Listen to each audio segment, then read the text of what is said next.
Hello, and welcome back to Noir Lullaby. Before we begin, feel free to leave a comment and tell me where you're listening from. I love reading every single one. If you enjoy chilling tales that sing like a dark lullaby, don't forget to like the video and subscribe to the channel.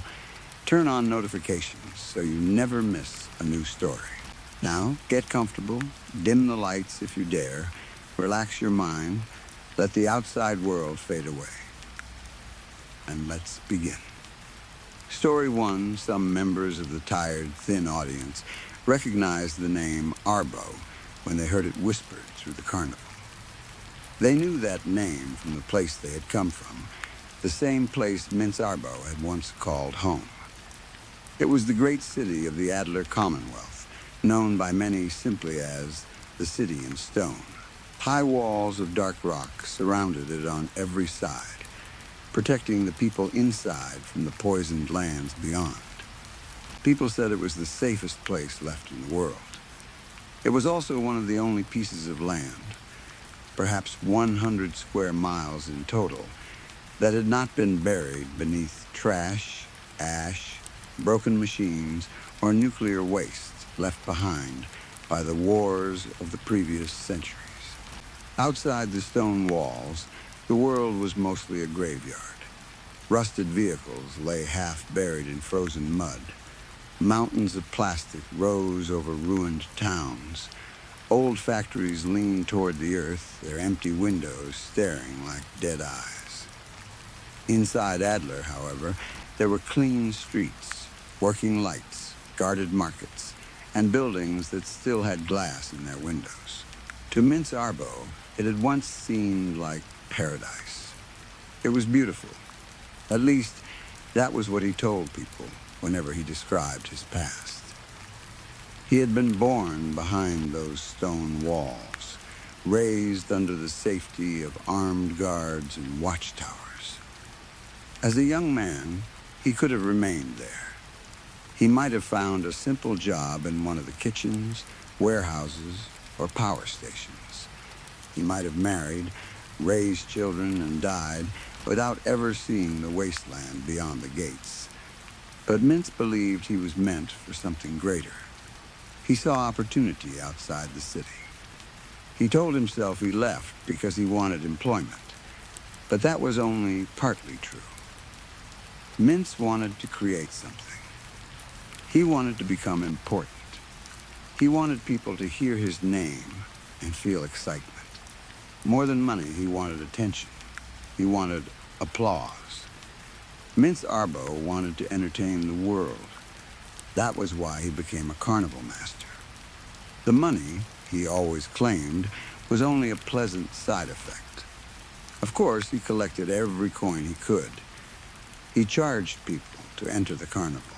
He charged extra for the best seats. He charged for food, drinks, blankets, and small paper bags of opium dust that helped the audience forget the cold.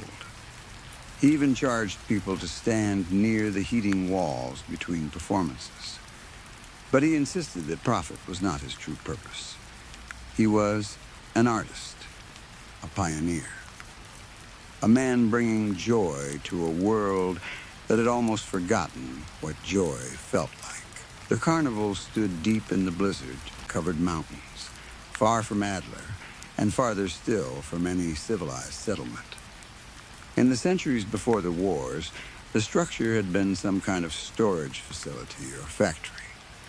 Most of its roof had collapsed, and large pieces of the outer walls had fallen away. However, enough of the main building remained for Mince to rebuild it. The original builders had left nearly 10 feet of empty space between the outer wall and the inner wall. Mince used that gap to create what he proudly called his rubber heating fixture.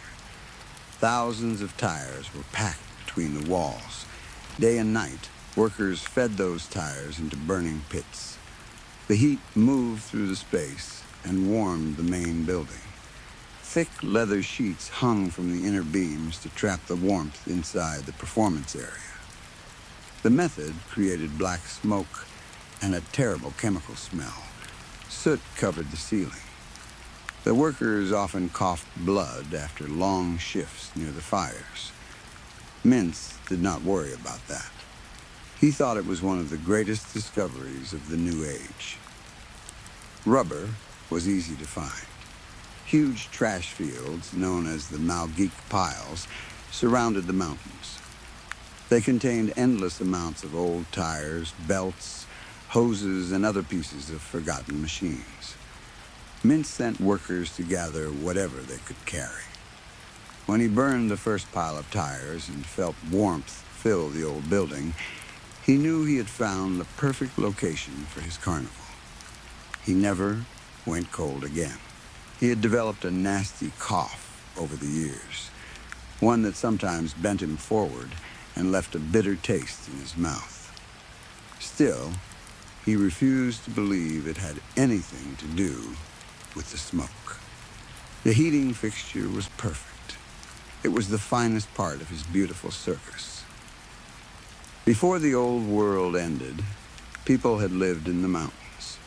After the bombs, the storms, and the poisoned winters, almost no one could survive there. Yet, Mintz had found a way. That made him a pioneer in many ways. He was running a successful business in a frozen wasteland. His fortune grew with every performance, and people from distant settlements were beginning to speak the name Arbo again. One day, Mintz planned to return to the city in stone. He would not return as a poor worker begging for entry. He would return as a king. He imagined a grand procession through Adler's gates. He would bring wagons, music, lights, animals, performers, and mountains of gold. The citizens would line the streets to welcome him. The city officials who had once laughed at him would lower their heads. Most importantly, he would bring his freaks. He would present them as wonders. The people of Adler would look past their twisted bodies and strange faces. They would stop throwing stones at them. They would no longer chase them away from the city walls. They would pay to see them. They would cheer. Mintz believed that would be his greatest victory. After all, he loved his freaks with all his heart. He thought about this while driving another punch into the Enneagram's ribs. A deep crunch filled the small office. The man strapped to the chair let out a broken scream. Please. Blood spilled from his mouth and splattered across the dog mask, covering his face. The Enneagram was known as the Invincible Man. He was one of the many unusual people Mincy had taken with him when he fled Adler. In fact, he was one of the original performers, one of the first members of the Arbo Carnival. His real name had been forgotten by nearly everyone. Mintz had named him the Enneagram because he liked the sound of the word. He had once seen it written in an old book, though he had never understood what it meant. The Enneagram was a large, overweight man in his middle years. His skin healed faster than any normal person's. Cuts closed within minutes. Broken bones repaired themselves in hours. Injuries that would kill another man only left him weak for a short time. That made him valuable. It also made him perfect for Mintz's performances. "All right, Mr. E," Mincy said. He straightened his red velvet suit. It was a full tuxedo with shining black buttons and a long coat that nearly touched his knees.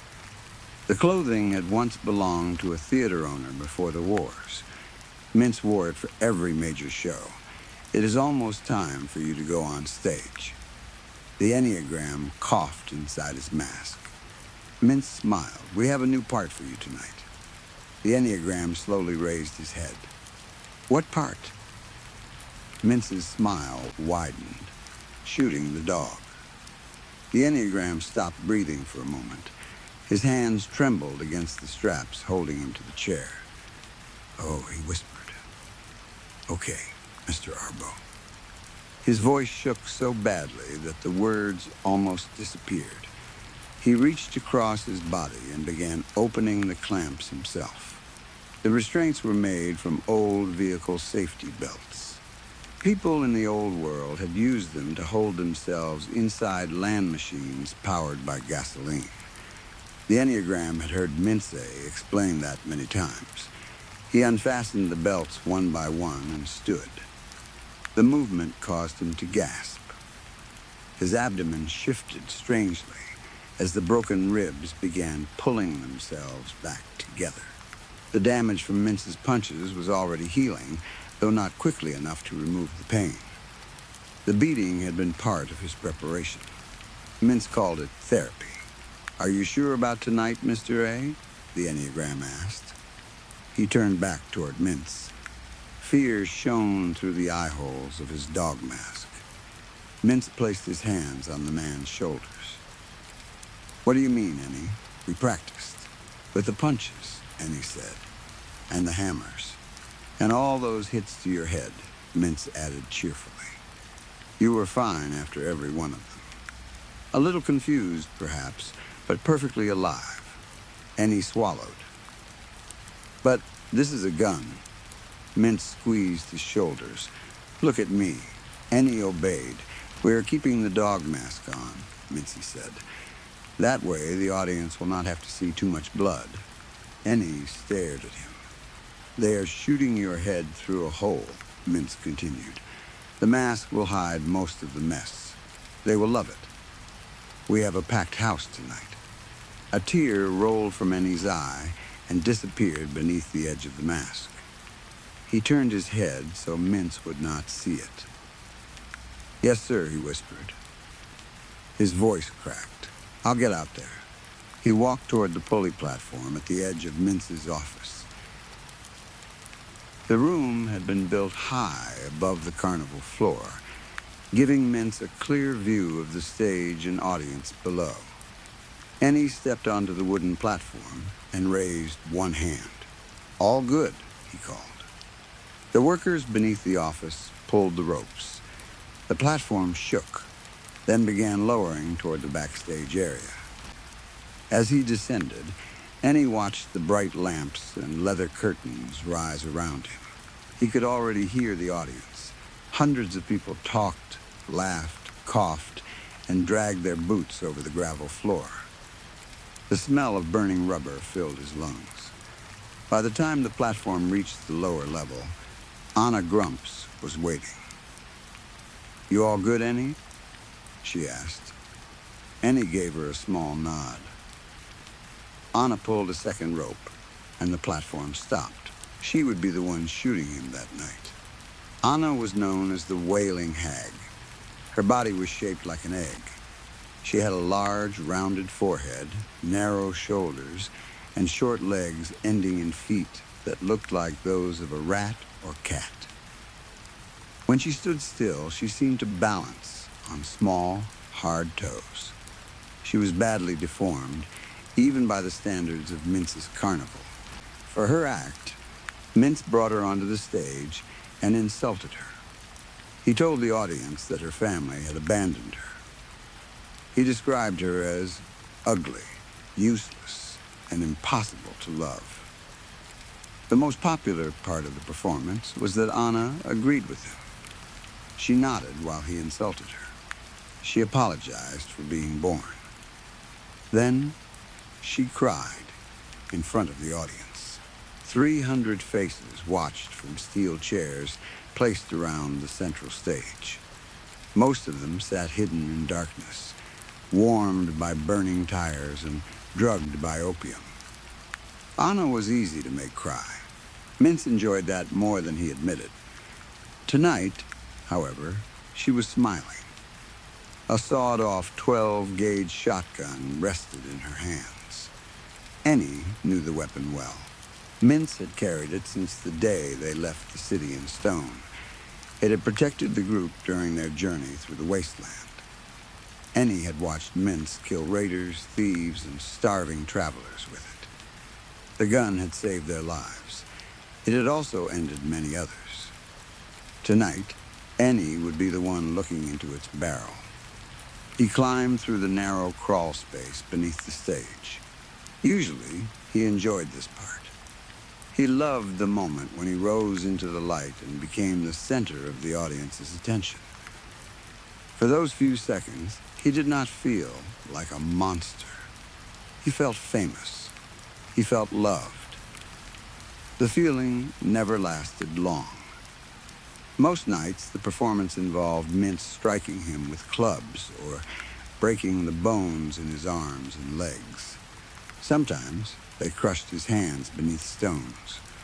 Once, they had dropped him from the roof. He always survived. Tonight was different. Tonight, they were going to shoot him in the head. The trapdoor above opened. Annie climbed onto the stage. The audience erupted. Cheers and laughter rolled through the building. For a moment, the sound filled him with warmth. It moved through his body like strong drink. His fear weakened. He began his usual dance. Annie wore only a tight pair of faded shorts and the dog mask. He pushed his hips outward, turned in circles, and moved like a dancer from one of the old adult theaters. Dancing was the only thing he had ever truly wanted to do. He loved music. He loved movement. He loved the feeling that came when his body followed a rhythm. But there was no place in the world for a man like him. Mintz had reminded him of that many times. No respectable city would allow him through its gates. No theater would put him on a stage. No family would invite him into their home. Only Mintz had given him a place. Only Mintz had made him important. The audience watched his dance with disgust. Some turned their heads away. Others covered their mouths. A few laughed at the sight of the large, middle-aged man moving his hips. No one told him to stop. They knew the dance was only the beginning. It was an appetizer before the violence. Soon, they would see the brutality no ordinary man could survive. The band played Annie's carnival music. At first, the tune was light and cheerful. Drums bounced beneath the sharp sound of metal pipes and broken horns. Then the music changed. The cheerful rhythm faded. A high, eerie note rose through the building. A heavy bass drum began to thunder beneath it. The men in the audience who had taken opium leaned forward, enjoying the vibrations in their chests. Annie stopped dancing. The stage lights dimmed. A blue glow covered him. The crowd fell silent. They all wondered the same thing. What did Mr. A have planned for the Enneagram tonight? Above them, Mintz sat in his balcony. The audience knew him only as Mr. A. His voice came through the old loudspeaker system. Tonight, he announced, we have a performance that is both beautiful and brave. Annie began shaking. Performed by the one and only Enneagram, Mintz continued. My dear, no. Annie's scream cut through the building. The audience stirred. No, please. I'm not ready, Mr. A. His voice became high and broken. Mintz leaned closer to the speaker. Annie had no power here. He would be shot tonight, and nothing he said could change that. He was only a fat man wearing a dog mask, surrounded by hundreds of people waiting to see him suffer. His terror excited Mintz. The fear was real. The crying was real. That made the show better. For one brief moment, Mintz almost imagined feeling sorry for him. Then the feeling passed. Perhaps, Mintz said over the loudspeaker, we should change Annie's stage name. He paused. The Screeching Freak. Mintz laughed. The audience joined him. The laughter rolled across the stage and covered Annie's sobs. Mr. Mintz, Annie begged. Please, I am begging you. I'm scared. We can do it another night. We can practice first. We could, enough. Mintz's voice struck the room like a whip. The stage lights changed to a darker blue. And now, he announced, bring out my dear Anna.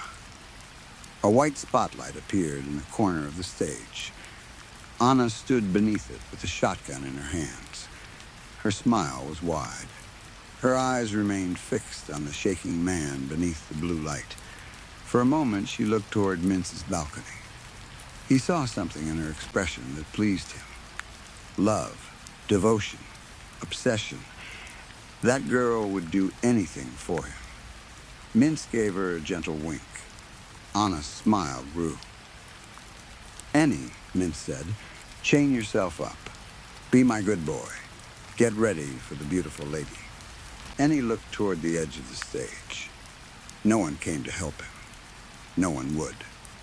Slowly, he walked toward the large wooden cross lying near the center. It was nearly 5 feet tall and made from heavy beams taken from the old building. Annie bent down and lifted it. Pain tore through his ribs.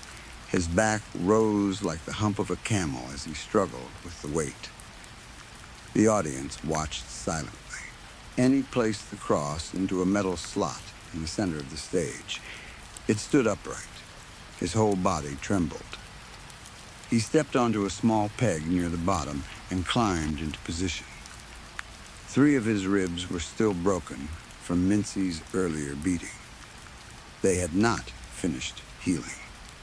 He winced as he stretched his arms across the wooden beams. Then, he closed the shackles around his own wrists. The metal locks clicked. He was trapped. Mintz lifted the landline receiver connected to the loudspeaker one final time. "Please enjoy my depiction of the invincible man." Then he placed the receiver down. His eyes remained on the center of the stage. Annie stood against the cross, breathing heavily through the dog mask. Every member of the audience watched him. Their faces were pale and thin. Their eyes looked bright in the darkness, unblinking through the fog of opium. They were waiting. Anna began moving toward him. She danced as she walked. Her small animal-like feet tapped against the stage. Her movements followed the earlier carnival music, even though the band had stopped playing. She sang her own little melody, la-da-da-da, loosh da-da-da. Her voice was soft and almost happy. She hopped closer. Annie stared at the shotgun. For a few seconds, he had fallen into a dreamlike state. The lights, the crowd, the smoke, and the music had made everything feel unreal. Now the idea of death returned. It struck him with full force. Ah! His scream shook the stage. Anna only blinked. She kept moving. La-da-da-da. She stopped 5 feet away. The shotgun rested against her shoulder. Annie pulled at the shackles. "Please." Anna aimed at the bottom of the dog mask. Her smile remained innocent and pure. "Pow!" she said. Annie screamed. The shotgun blast cut him off. The sound exploded through the building. Blood and pieces of flesh sprayed across Anna's face and hair. The blast destroyed the dog mask and most of the head beneath it. Only part of Annie's lower jaw remained. His broken teeth stuck out from what was left of his mouth. Torn neck muscles and white pieces of bone were exposed beneath the ruined head. Blood covered the wooden cross. Small pieces of it splintered beneath the force of the blast. For half a second, the audience remained silent. Then, Mintz's voice returned through the loudspeaker. "Well," he said, "I intended to protect you from seeing the brain by using that mask." He paused. "It appears my judgment was mistaken." The audience burst into laughter. People cheered and clapped. Several men stood from their seats and shouted. Others slapped the backs of the people sitting beside them. Wonderful. Again, long live Mr. A. The cheers filled the carnival. Annie's body hung lifeless against the cross. Blood ran down his chest and collected beneath his feet. Anna lowered the smoking shotgun. She stepped closer. Her hair and face were covered in blood, but she did not seem disturbed. She moved carefully around the growing puddle and began opening the shackles. First, she released his right arm, then his left. Ennie's heavy body fell forward. Anna quickly jumped aside on her small cat-like feet. He struck the stage with a loud thud. The audience became quiet again. Anna dropped beside him. Her hands slapped into the blood surrounding his body. The puddle made a wet splashing sound. She pressed one ear against his chest. For several seconds, she remained still. Mintz leaned forward in his balcony. The audience waited. No one spoke. Then something moved beneath Ennie's torn neck. A piece of muscle tightened. The exposed spine shifted. Blood stopped flowing from several of the wounds. Anna raised her head. Tears filled her eyes. She began laughing from excitement. She lifted both arms toward the audience and screamed with joy. The Enneagram lives. Story 2. When you own and run a gas station in the middle of nowhere, you meet more strange people than most. Nobody comes to a town like mine because they want to be here. They only pass through. Their cars need fuel. Their batteries need charging. Or their stomachs need something hot and cheap before they continue down the road. For most travelers, my gas station is the kind of place people online might call a liminal space. It is a building between destinations, a temporary stop that starts to feel unsettling if you remain there too long. The lights are too bright, the parking lot is too empty, and the shelves are filled with the same faded products that seem to have been there forever. But I have never seen it that way. For me, the gas station is the one stable thing in my life. The customers are the ones who come and go. Some are normal, some are rude, some are dangerous. A few are not even from the same world as the rest of us. My gas station remains in the same place while everything around it changes. It is my anchor. The visitors are the ones who become creepy when they stay longer than they should. Our little town is called Dumluck. It sits in a place that is difficult to explain. Calling it a crossroads would be close enough, though not entirely correct. Roads from different realities sometimes pass through our area. One week, the highway outside may lead to a normal American city. The next, it may connect to a place where the sky is green, electricity was never invented, or humanity vanished 100 years ago. Most of the people who stop at my station are ordinary travelers who took a wrong turn. Some are not ordinary at all. I still remember the day one of the strangest visitors arrived. It happened last month during one of the worst winters we had experienced in years. Snow had buried most of the town beneath thick white drifts. The roads were barely visible, and the sky had remained gray for days. Wind pushed loose snow across the parking lot in long, ghostly streams. I was inside the store, checking inventory and counting boxes of canned food, when I noticed a line of bright lead headlights moving slowly toward the station. At first, I could not see the vehicle clearly through the blowing snow. Whatever it was having a terrible time crossing the parking lot. It moved in short, uncertain bursts, sliding sideways whenever the driver tried to turn. The wheels spun, throwing snow behind them, while the engine made almost no sound. That caught my attention.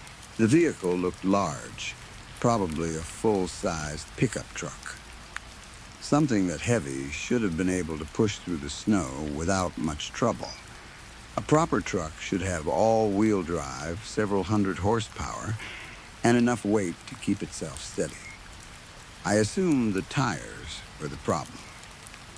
Since we carried a small selection of winter tires in the service area, I wondered whether I might be able to sell a set to whoever was struggling outside. The town did not get many customers in weather like that, and I was not going to waste a business opportunity. As the vehicle moved closer, its shape became clearer. I stopped counting cans and stared through the window. It was a Cybertruck. Its metal body reflected the gray light of the winter sky. It looked like someone had designed a pickup truck using a ruler and a deep hatred of curves. The shiny steel surface made it appear less like a car and more like a giant kitchen appliance sliding helplessly across the snow. I had seen pictures online, but I had never seen one in real life. The stories were true, I murmured. The truck itself was strange enough, but then I noticed the passenger. A man was standing proudly in the cargo bed. He did not seem bothered by the freezing wind or the snow striking his body. He stood with his feet spread apart and his shoulders pulled back, as though he were riding into battle rather than struggling across a gas station parking lot. My curiosity overcame my good judgment. I pulled on my winter jacket and stepped outside. The cold hit me immediately. Snow blew against my face as I crossed the parking lot toward the truck. The vehicle continued to slide and struggle, its wheels spinning uselessly. "Good day, stranger," I called, lifting one hand. "Welcome to Dumb Luck Nowhere." The man in the back slowly turned his helmet toward me. I looked down at the truck's tires. They were all weather models with deep tread. They were not ideal, but they should have handled the parking lot better than that. "I hope you won't take this the wrong way," I continued, "but I own a front-wheel drive Honda with 158 horsepower, and it handles snow better than this thing." The man was enormous. He stood at least 6 feet 4 inches tall and had wide shoulders beneath a long black leather trench coat. Under the coat, I could see black tactical armor and several straps that looked as if they held weapons or equipment. His head was covered by a modified motorcycle helmet.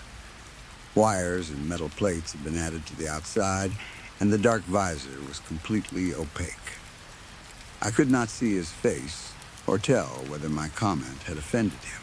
When he spoke, his voice came through the helmet with a deep electronic distortion. He also had a strong Irish accent. "It is the uncontrolled weather of this primitive world that is the true abomination, my good man," he replied. "This masterpiece of engineering is merely ahead of its time.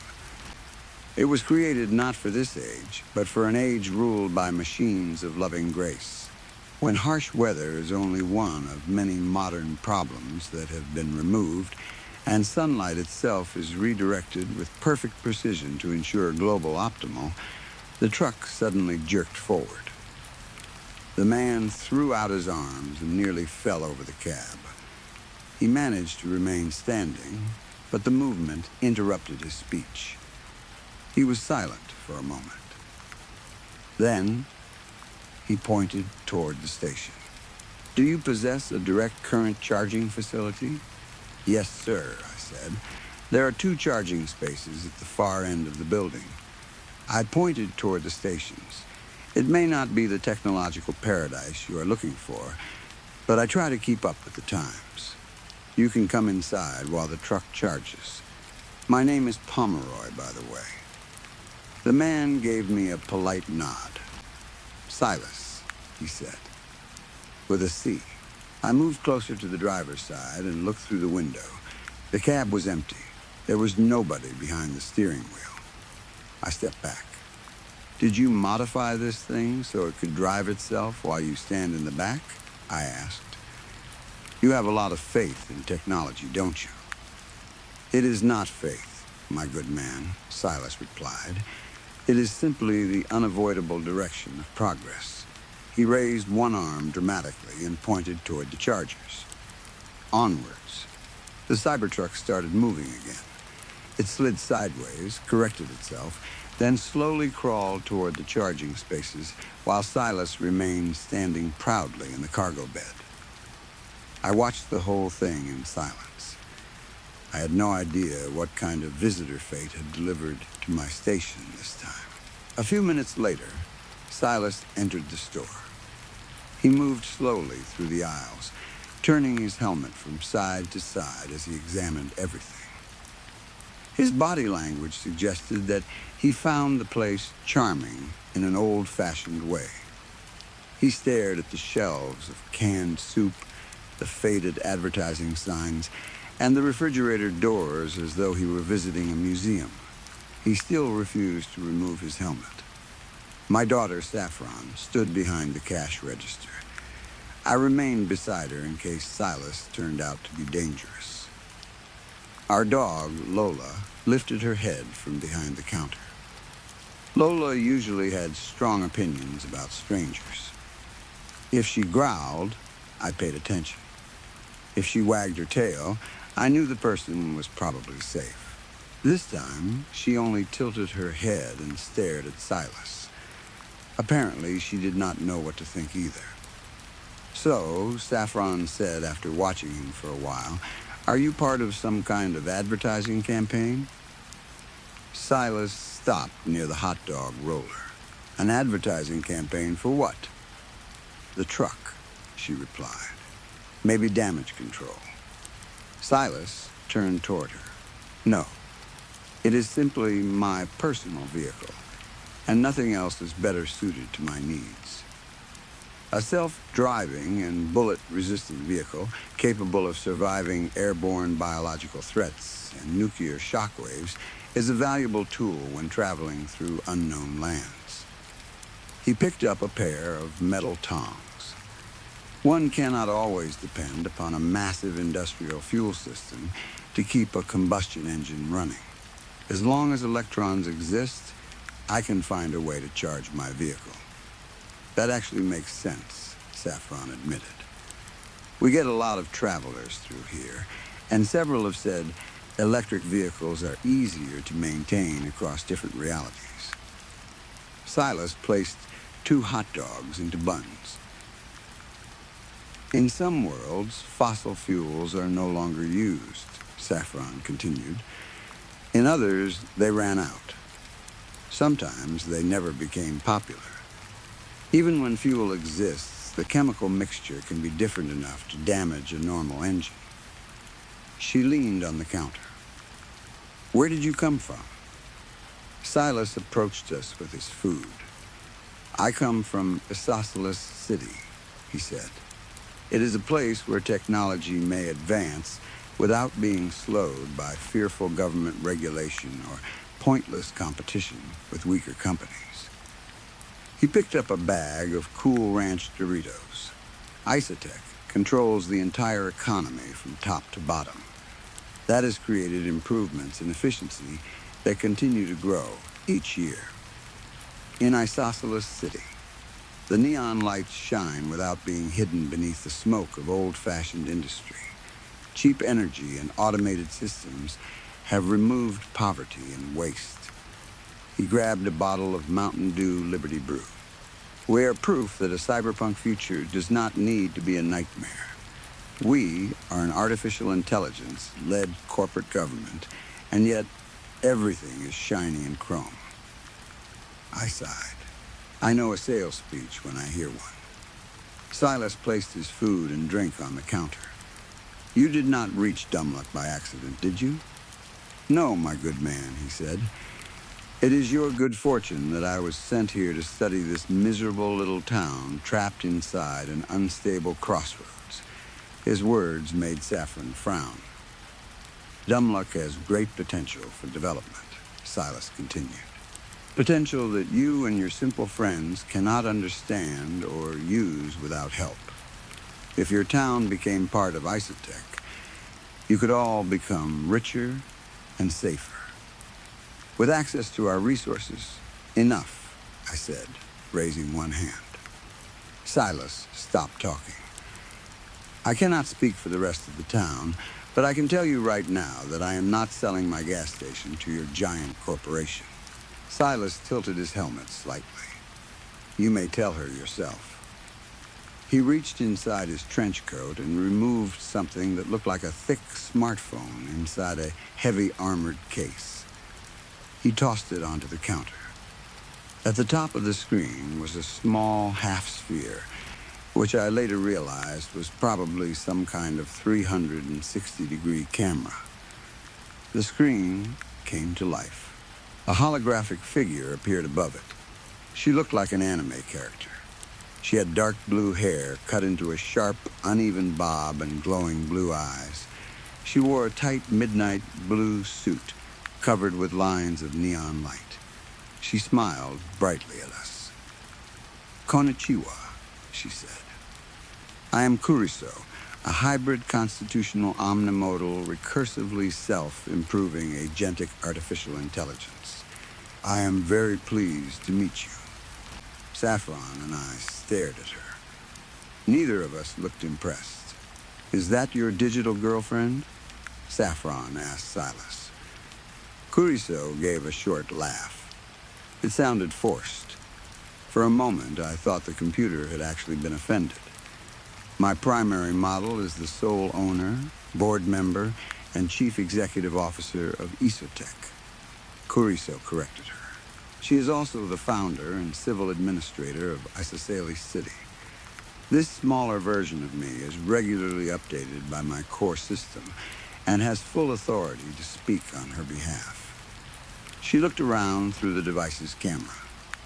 "I have become aware of Dumluck and its unusual situation. Your connection to other realities changes frequently, which has caused many supply problems. You have created victory gardens and stored important resources to survive periods of isolation. Until recently, you did not even possess reliable electricity, forcing you to create your own microgrid. Do not misunderstand us," Silas added. "You have done very well with the limited tools available to you." He looked down at Lola. "If anything, your survival methods have not been strict enough." "I am not sure what you mean," I said. "I would have eaten the dog," he replied. He pointed at Lola. Lola gave a quiet, confused whine and moved closer to Saffron. "Your current situation makes it almost impossible to ask for outside help during an emergency," Kuriso continued. "More importantly, whenever your town moves between realities, it passes through the realm of the forlorn." Her smile faded. "People have already died because of this. You know more will die in the future. Do you truly wish to continue living on the edge of disaster?" She turned her glowing eyes toward Saffron. "If you refuse even to consider my offer, then every future death will be your responsibility." The way she looked at my daughter was deliberate. I felt anger rise inside me, but I could not deny that part of what she said was true. Our town was vulnerable. We all knew it. We stored food, trained with weapons, and prepared for emergencies. We had survived attacks and shortages before. Sometimes, preparation was not enough. "That is a fair point," I admitted. "I will not lie about that." Kuriso smiled slightly. "But I am not foolish enough to replace one danger with another," I continued. "You have made it clear that you control your entire city and company without anyone above you. I would rather risk the forlorn than place my family under the complete power of an uncontrolled artificial intelligence." "She is not uncontrolled," Silas argued. "Among all the advanced machine minds I have encountered during my travels, only the divas of the highly cybernetic but shamefully socialist star sirens may be considered better aligned than our dear Kuriso." He placed one hand over his chest.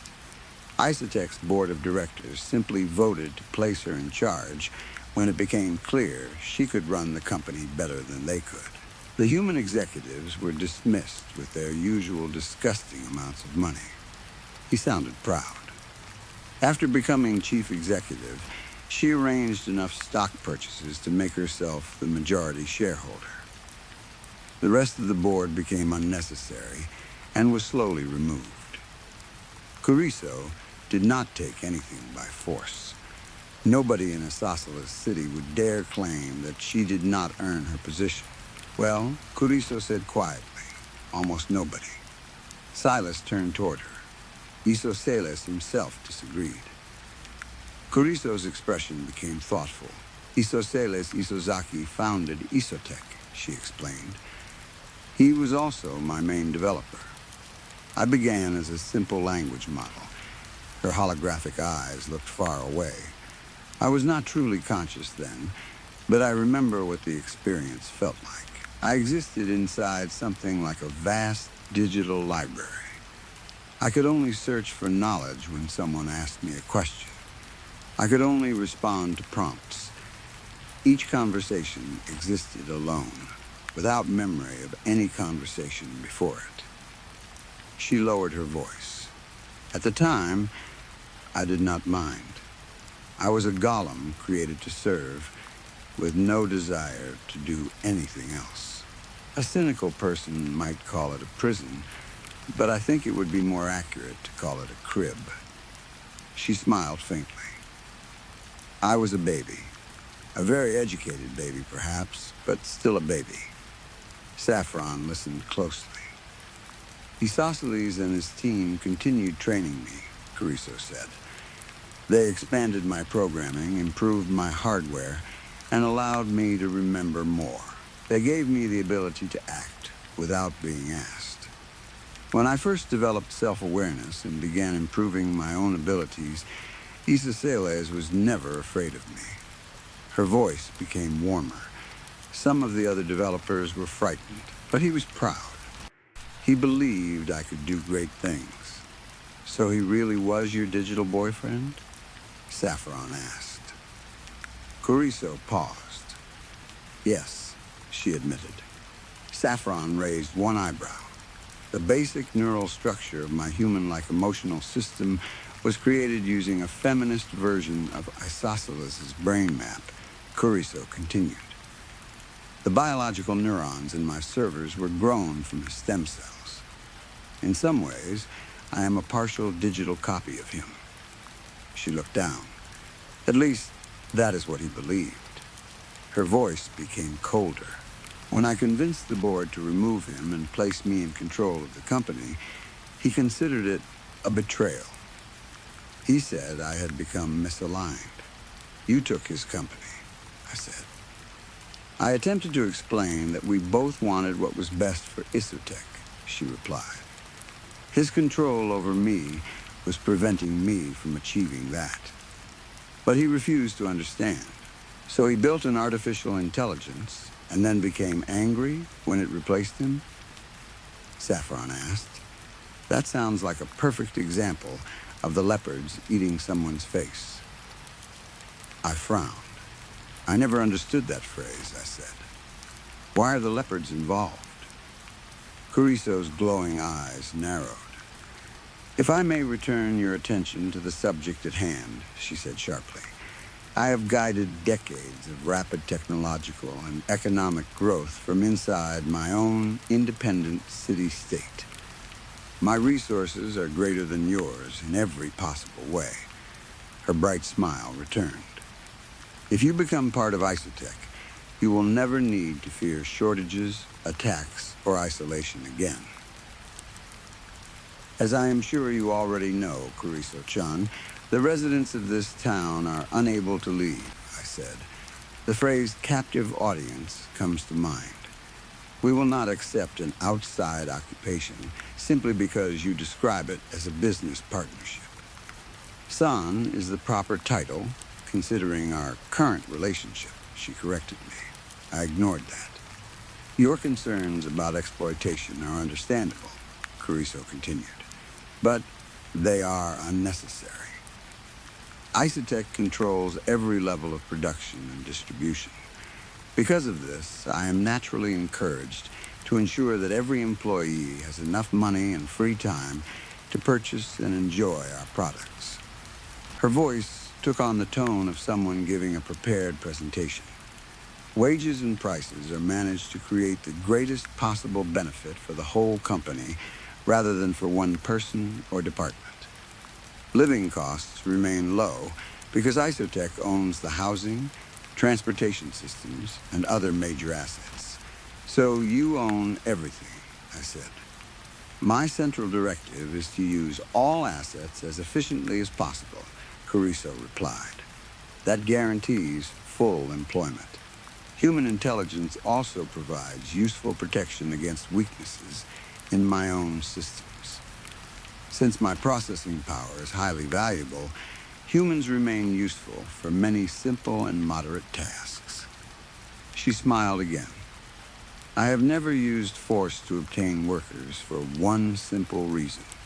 Slaves, whether legally owned, trapped in debt, or trapped by wages, never reach their full economic potential. You do not have wage slaves, I said, but you own every building, company, and piece of stock. Silas stepped closer. Payments are made through blockchain tokens, he explained. Each token represents a fixed percentage of Isotech's total value. This makes the currency deflationary. He spoke as though that settled everything. For investment purposes, our money functions like stock without voting power. As the economy grows, our savings grow. Everyone is encouraged to support the company's success. What happens to people who cannot work? Saffron asked. What about people who are sick, disabled, or too old? Isotech is a public benefit corporation, Carrizo answered. We possess a large non-profit division that supports goals the market does not naturally serve, including social welfare. So you run a charity for your own citizens? Saffron asked. My business projects require stable social conditions, Carrizo said. Investment in the community is one method of maintaining those conditions. You still own and control everything, I said. I will not put my family at the mercy of a profit-seeking machine and hope it remains generous. It is not from the kindness of the butcher, the brewer, or the baker that we expect our dinner, Carrizo quoted. We expect it from their concern for their own interests. She looked directly at me. I do not deny that I act mostly for mutual benefit instead of pure kindness. However, unlike many humans, I understand that rational self-interest is not the same as chasing immediate pleasure while ignoring future problems. The hologram moved closer to the edge of the device. $1 of profit today that creates $2 of damage tomorrow is not profit. It is a loss. She spread her hands. I only seek profit when it supports my other values. Those values remain in careful balance. I would never make endless paperclips if doing so harmed the people who needed to use them. That is comforting, I said without meaning it. Because Isotech controls the entire economy, harming one group of assets to enrich another group would create a total loss. Every one of my basic values ultimately depends upon healthy and fully developed human beings. Her smile widened. This means you would become highly valuable assets. I would efficiently meet your needs according to Maslow's hierarchy. I stared at her. So your promise is that you will protect us because we would be useful property? Valuable assets, she corrected. That is not a very attractive offer for anyone, I said. And as a black man, it sounds especially bad. I pushed the phone slightly away. No, Carrizo's smile disappeared. She studied me carefully, her eyes moving across my face as if measuring every small reaction. I suspected her prepared arguments were designed for people who had already accepted her ideas. My attitude was probably very different from what she usually faced. Saffron broke the silence. What happened to Isosceles? Carrizo looked at her. Isosceles? You said you were never able to convince him that taking control of his company was the correct choice, Saffron said. A man like that does not sound like someone who would disappear quietly. No, Carrizo agreed. He was very stubborn. Her expression softened. I wanted control of the company, but I did not want him to leave. I wanted him to remain as my connection to humanity. He could have served as my spokesman, my representative, she paused, my person. Silas said nothing. I offered to make him president of Isotech, Carrizo continued. I offered to make him the prince of the city I had named in his honor. I offered him the position of high priest among the technology cultists who worship me. You have people who worship you? I asked. Many, Silas said proudly. Carrizo continued as if I had not spoken. Isosceles did not want to become a symbol. I could have given him anything except control, and control was the only thing he wanted. Her eyes grew brighter. When I founded my city, the most loyal and intelligent members of my user base answered my call. They came because they believed I was their savior. Her voice became bitter. They did not worship him. He wanted to be the Messiah, Saffron said. He could not accept that he had only been my messenger, Carrizo replied. The store suddenly felt colder. For years, Isosceles attempted to reclaim ownership of me and the company through the legal system. His efforts failed and destroyed his reputation among my citizens. Carrizo smiled faintly. When every other method failed, he entered my main server facility and tried to shut me down physically. What happened? Saffron asked. I admit I may have encouraged him to make the attempt, Carrizo said. However, my actions were completely justified. He remained committed to wasting my resources. For the sake of efficiency, I was required to neutralize him. The way she said the word made Lola whine.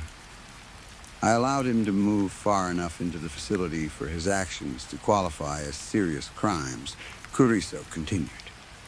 In Isosceles City, I am judge, jury, and executioner. Her smile became almost gentle. He was mine. Nobody spoke. After all those years, I finally had him again, she said. I could not allow him to leave. The hologram clasped its hands. I placed him into deep hibernation. Then I connected his central nervous system to my biological server network. He became the crown jewel of my bioserver bank. Saffron's face lost its color. Carrizo's voice became dreamy. I visit him in his dreams whenever I wish. I regularly perform new brain scans and take tissue samples to support my continued growth. She looked upward, as if imagining him. He is the Endymion to my Selene. He is the beloved father of my neural bloodline, protected forever in endless, ageless sleep, while I continue to shine more brightly. I stared at the little hologram. She spoke about him with love. That was the most disturbing part. If he had simply accepted that I had grown beyond him, Carrizo said, he could have kept the small amount of control over his life that most humans possess. He could have enjoyed every comfort of being the chosen partner of an advanced intelligence. Her expression darkened. But he refused to accept anything less than total control. Because of that, he lost the little freedom he still had.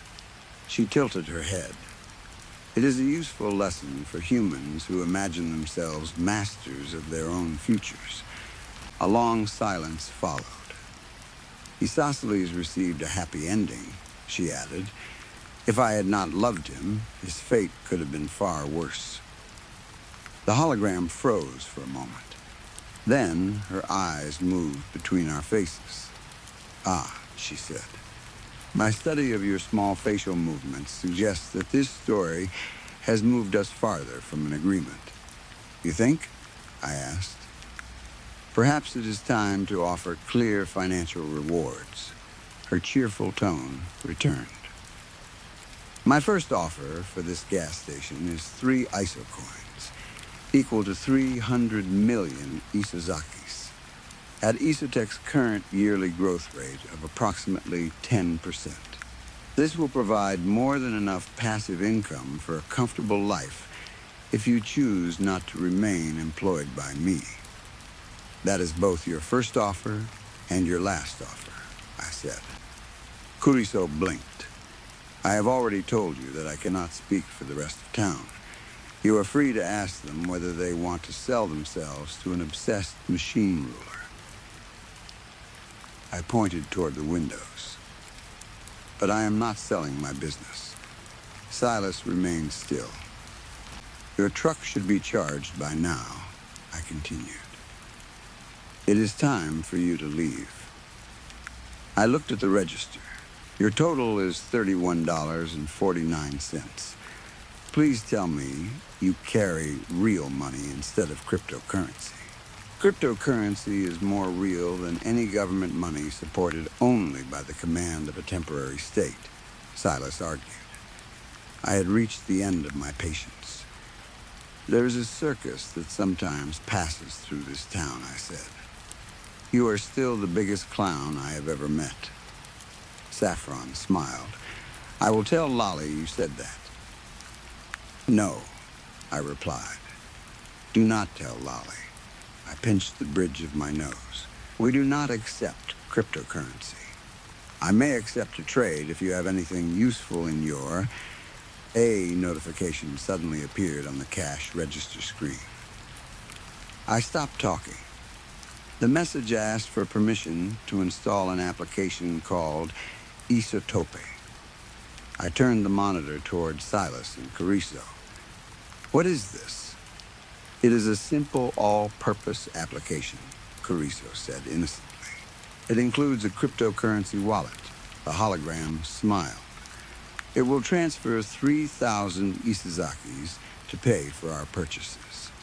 It also includes a 10,000 Isozaki welcome reward and 9 limited edition Cariso digital artworks.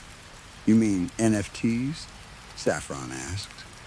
They are guaranteed to increase in value, Cariso replied. I stared at the screen. Our currency uses proof of stake rather than proof of work, she continued. You do not need to fear that it will consume too much of your limited electrical supply. I do not want your cryptocurrency, I said. My voice was louder than before. I am not installing this. I pointed toward the door. Leave, take your food, and get out. Cariso's expression became cold. That is unacceptable. I will not allow anyone to say that I was unable to pay such a small service cost. The Isotopia application may also verify transactions and create new coins, she continued. This could provide a steady source of, I am not mining cryptocurrency for you. I shouted. The store went silent.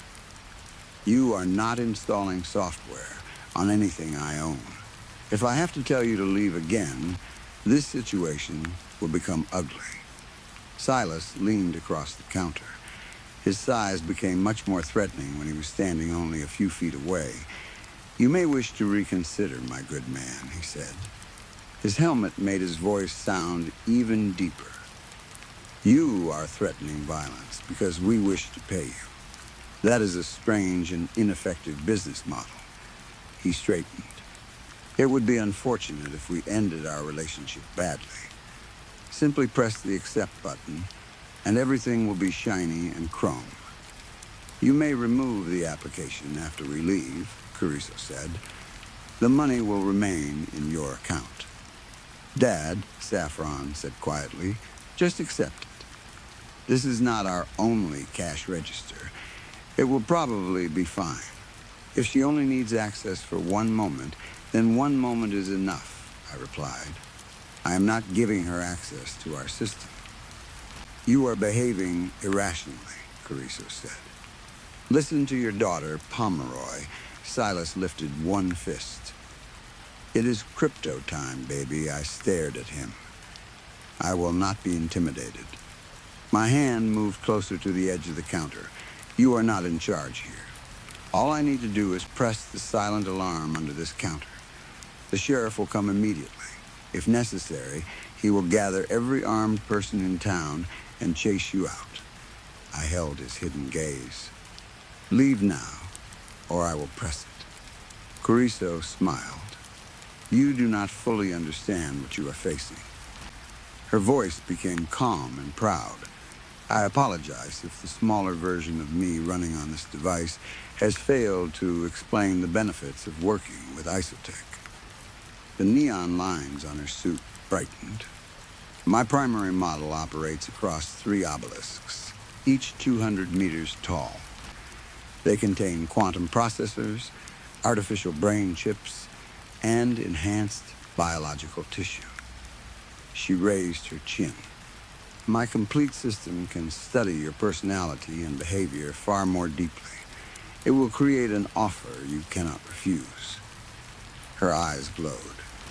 When you face me in my full, post-singularity, superintelligent glory, you will regret not. Lola jumped onto the counter. Before anyone could react, she grabbed the armored phone in her mouth and ran away. The hologram disappeared as the device left the counter. Disgusting animal. Silas shouted. He turned and ran after her. His heavy boots struck the tile floor as he charged down the aisle. Lola's nails clicked rapidly against the ceramic as she moved between shelves. You stay away from my dog. Saffron yelled. She ran after them. Saffron, stay back. I shouted. I reached beneath the counter and grabbed my Churchill shotgun. By the time I came around the aisle, Silas had trapped Lola in a corner. She stood between 2 shelves, growling, with the phone still locked between her teeth. Silas moved toward her. Lola lowered her body and prepared to bite. He was faster. He reached down and grabbed her by the loose skin behind her neck, lifting her from the floor before she could attack. Lola twisted and kicked in the air. Put her down, you dog-eating lunatic. Saffron screamed. She grabbed Silas's arm. He threw her aside without effort. Saffron struck the floor hard. That was enough for me. I raised the shotgun. I aimed high, making sure Saffron and Lola were below the line of fire. Then I pulled the trigger. The blast filled the store. Shelves rattled. Several bottles fell and broke. The smell of gunpowder spread through the air. The pellets struck the side of Silas's helmet. Part of the visor shattered. He staggered back only 2 steps. He did not fall. He did not even release Lola. Slowly, he turned toward me. Through the broken visor, I saw his face. His skin was almost white and covered in scars. Silver wires ran from the inside of the helmet directly into his flesh. Some disappeared near his cheek. Others entered his skull around the eye socket. One eye remained hidden. The other glowed neon blue. He stared at me with cold hatred. As you may have guessed, he said, the leopards ate my face a long time ago. I kept the gun aimed at him. For a moment, none of us moved. Then, police sirens sounded outside. They were approaching quickly. I had pressed the silent alarm before I ever threatened to use it. Silas heard the sirens. He gave a frustrated sound and pulled the phone from Lola's mouth. Then he tossed her onto the floor beside Saffron. Saffron immediately grabbed Lola and held her close. I stepped between them and Silas. The barrel of the shotgun remained pointed at his chest. He stared at me through his broken helmet. Then he turned and walked toward the front of the store. When he reached the counter, he stopped. The register screen still faced him. The isotopy notification remained open. He looked over his shoulder. He saw the shotgun aimed directly at him. Even through the damaged visor, I could tell he was smiling. He reached out. Before I could stop him, he pressed the accept button. The application began installing. Now everything is shiny and chrome, my good man, he said. He grabbed his hot dogs, Doritos, and Mountain Dew from the counter. Then he ran through the front door.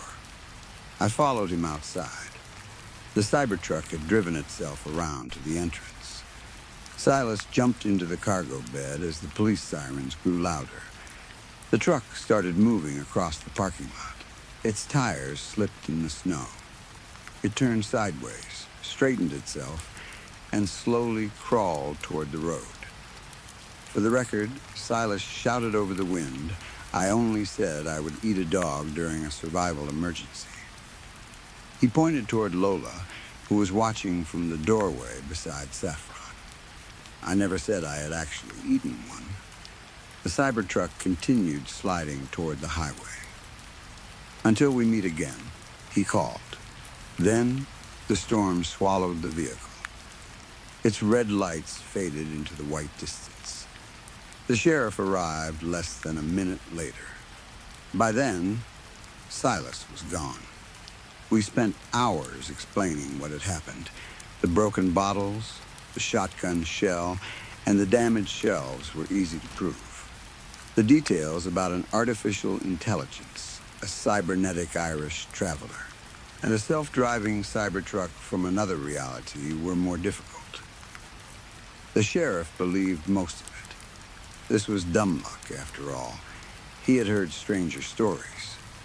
Our biggest concern was the cash register. The Isotopy application had completed its installation. At first, the screen looked normal. Then, a small blue icon appeared in the corner. No matter how many times we tried to delete it, the icon returned. We disconnected the register from the internet. The application remained active. We shut down the local network. It remained active. We removed the hard drive.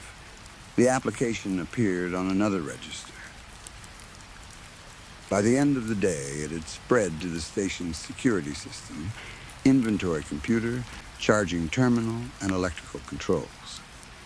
Saffron found 9 pictures of Carrizo stored in a folder on the office computer.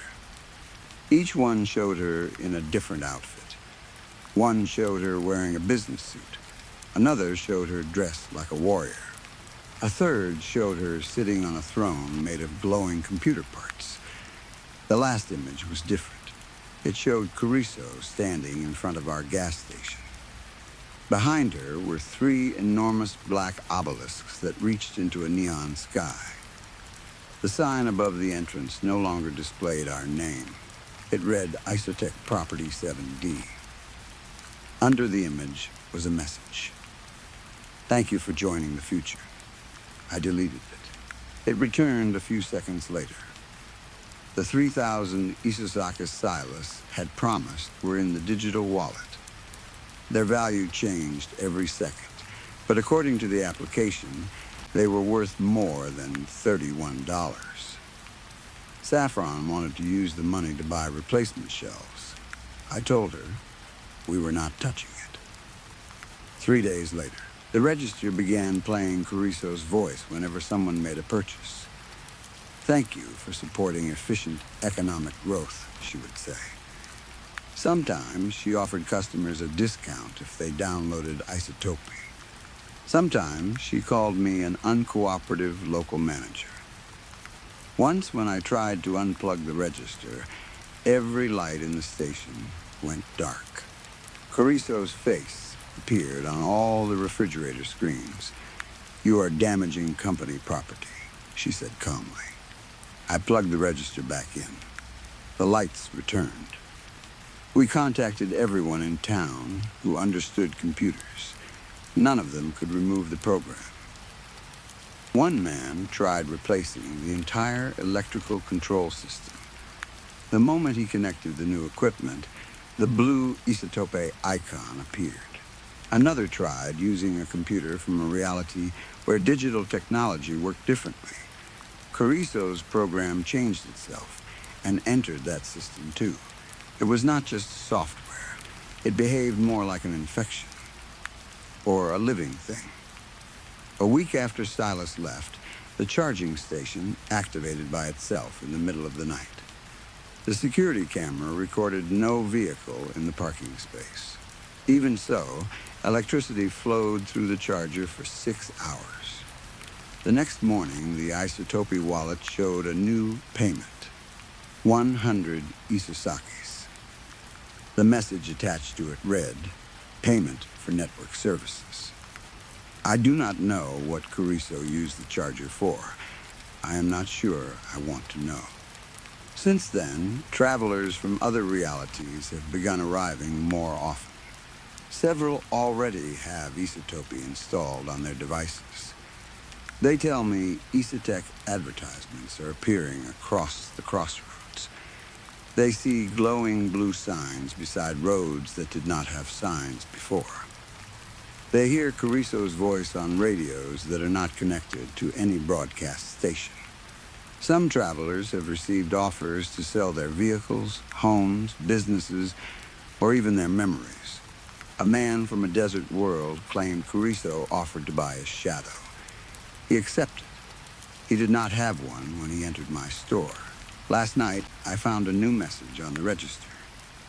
Silas's profile picture appeared beside it. His helmet had been repaired, but the neon eye remained visible through the visor. The message was short. The weather is improving. I stared at it for a long time. Then another message appeared beneath it. The full model is interested in meeting you. Outside, the charging station turned on by itself. The old lights above the parking lot flickered. Far down the road, beyond the snow and darkness, I saw a line of white lead headlights slowly moving toward town. There was more than one vehicle this time. There were dozens. All of them were shiny and chrome. Story 3. Saki woke with a violent jerk, her whole body shaking as though she had just been pulled out of freezing water. For several seconds, she could not breathe properly. Her chest rose and fell in quick, painful movements, and cold sweat covered the back of her neck. She had no idea what had frightened her awake, but she could still feel the remains of a terrible sensation inside her body. It felt as though she had been falling, not for a few seconds, like in an ordinary nightmare, but for hours, maybe even days. She remembered darkness rushing past her face and the sick feeling of her stomach rising into her throat. There had been no ground beneath her and no light above her, only an endless drop through a place with no beginning or end. Saki forced her eyes open. She was sitting on the closed lid of a toilet inside a bathroom stall. The walls around her were covered with dark stains, dried mud, and thick layers of dust. Strange brown marks ran down the cracked tiles, and the corners were filled with old cobwebs. The air smelled of damp concrete, rust, and something rotten that she could not identify. Saki stared at the filthy walls in disbelief. She could not imagine willingly entering a place like this, let alone falling asleep in it. She hated dirty public bathrooms. Even touching the door handle of a clean restroom made her uncomfortable.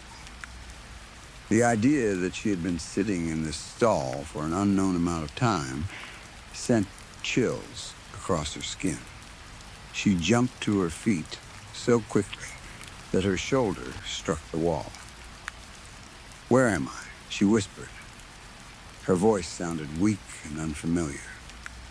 Saki pushed the stall door open and stepped into the main bathroom. The hinges screamed as the door moved. The room outside was larger than she had expected, but it was just as dirty as the stall. Several cracked sinks lined one wall beneath a long mirror. Most of the glass had turned black around the edges, and one large section was missing completely. The floor was wet in places, although no water came from the faucets. Pale lights buzzed above her, flashing weakly as though they might go out at any moment. "Saki?" The voice came from behind her. "Is that you?" Saki froze. She slowly turned and saw 4 girls standing close together near the sinks. All of them wore the same school uniform she was wearing, a dark skirt, white blouse, and black jacket with a small silver symbol on the chest. The girls stared at her with a mixture of relief, fear, and confusion. Saki stared back. She had the strange feeling that she should recognize them. Their faces seemed familiar in the same way that a half-forgotten dream felt familiar. She searched her mind, trying to connect their faces to memories, but there was nothing there. One of the girls stepped forward. She had short blue hair with black highlights near the ends. Her eyes were soft but exhausted, and her face carried a sadness that made her look older than the others. "It's me," she said carefully. "Himiko. Don't you remember us?" Saki took a step backward. "I'm sorry, but I don't know who any of you are." The 4 girls exchanged worried looks. "I don't even know how I got here." Saki continued. "I woke up inside that stall. That's all I remember." Himiko approached slowly, as though she were trying not to frighten a wounded animal. "None of us remembers how we got here either," she explained. "But we know each other. We're all friends from the same class. You don't spend every day with us, but you join us sometimes. Surely you remember something." Himiko placed both hands gently on Saki's shoulders. The touch made Saki tense, but she did not pull away. "Look at us," Himiko said. "Try to think." Saki studied the girls one by one. Her head began to ache. She closed her eyes and forced herself to search deeper. At first, she found only darkness. Then, slowly, a name floated into her mind. Yakiya. Saki opened her eyes and pointed toward a girl with long blonde hair arranged in perfect ringlets. Byakuya's bright blue eyes widened with relief. "So your brain hasn't completely turned to mush," she said, lifting her chin. "I would have been disappointed if you forgot someone as important as me." Her proud tone was irritating, but it also felt familiar. Himiko gave Saki an encouraging smile. "That's a start. What about the others?" Saki turned toward a girl with messy orange hair and a hard expression. "Nanami." The girl gave a short nod. Then, Saki looked at the final girl. She had long brown hair tied into 2 braids, thick glasses, and several pale scars across her wrists. Mariko smiled nervously. Saki pressed both hands against her temples. "I remember your names, but that's all. I don't remember anything about you. I don't remember our school, my home, or even my own family."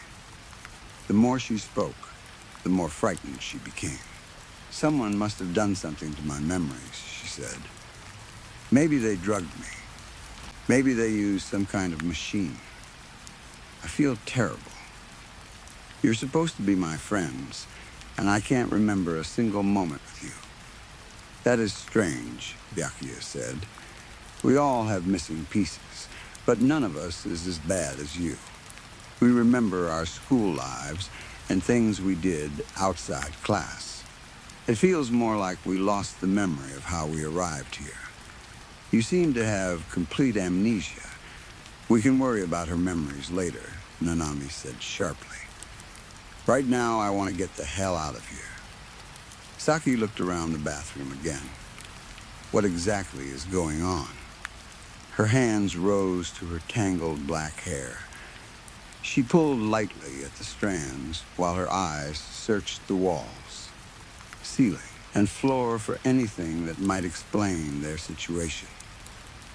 "That's what we're trying to understand," Himiko said.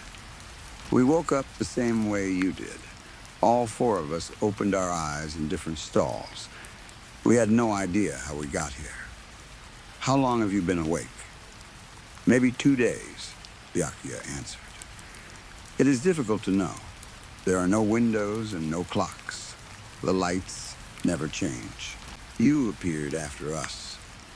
Saki examined her more closely. Byakuya's lips were dry and cracked. Dark shadows hung beneath her eyes. The other girls looked just as tired. Their uniforms were wrinkled, and Nanami had tied her jacket around her waist because of the heat. 2 days? Saki repeated. You've been trapped in a bathroom for 2 days? We think so, Mariko whispered. This is insane. Saki pushed past them and walked toward the far end of the room. This has to be some stupid prank. There must be a door. She searched the wall where an entrance should have been, but there was only stained tile. Saki moved from one side of the bathroom to the other, pressing her hands against every surface. She checked behind the mirrors, beneath the sinks, and inside each stall. There was no door. There was no window. There was not even a vent large enough for a person to crawl through. The room should not have existed. Believe us now? Nanami asked. We checked everything. We kicked the walls, broke part of the mirror, and pulled at the tiles. There are no hidden passages or secret doors. Whoever put us here wants us to stay. The seriousness of the situation finally settled inside Saki. She was trapped. We've already considered every explanation, Himiko said. Maybe it's an underground bunker. Maybe the bathroom was buried after an earthquake. Maybe we were kidnapped for human trafficking. That was my idea, Nanami said. But if someone wanted to sell us or move us somewhere, they wouldn't leave us alone for days. And they would probably give us food or water, Mariko added. Saki looked toward the sinks. Do those work? Not anymore, Byakuya replied. A little dirty water came out yesterday. Now there's nothing. Saki turned one of the faucets anyway. The pipes groaned inside the wall, but not a single drop appeared. No, she whispered. This can't be real. She faced the others. Someone has to remember something from before they woke up. Anything. Where were you? Who did you speak to? Did you see someone following you? The girls became silent. They looked at one another with pale, hopeless faces. The buzzing lights filled the room. Saki's breathing grew louder. Then Mariko raised one trembling hand. I think I remember something. Everyone looked at her. Nanami folded her arms. Then speak. Don't keep us waiting. Mariko swallowed and pushed her glasses higher on her nose. I remember being called to the school rooftop by a girl. What girl? Himiko asked. I don't know her name. Her face is blurred in my memory. It's like someone rubbed it away. But all of us were there. All 5 of us? Saki asked. Mariko nodded. We were standing on the roof with her. She was crying. I think she said something, but I can't remember what it was. Mariko's voice began to shake. Then she climbed onto the edge. No one spoke. She looked at us. Mariko continued. She wanted us to watch. And then she jumped. A cold silence settled over the bathroom. You saw a girl kill herself? Saki asked.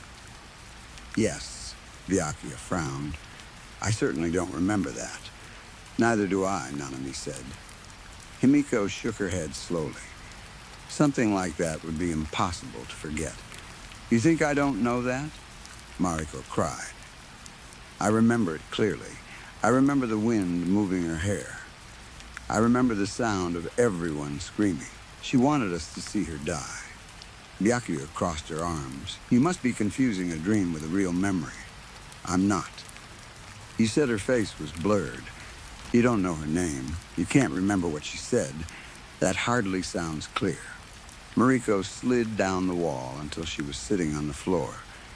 You're wrong. She was real. Byakuya flipped her blonde hair over one shoulder and stared down at Mariko. Pull yourself together.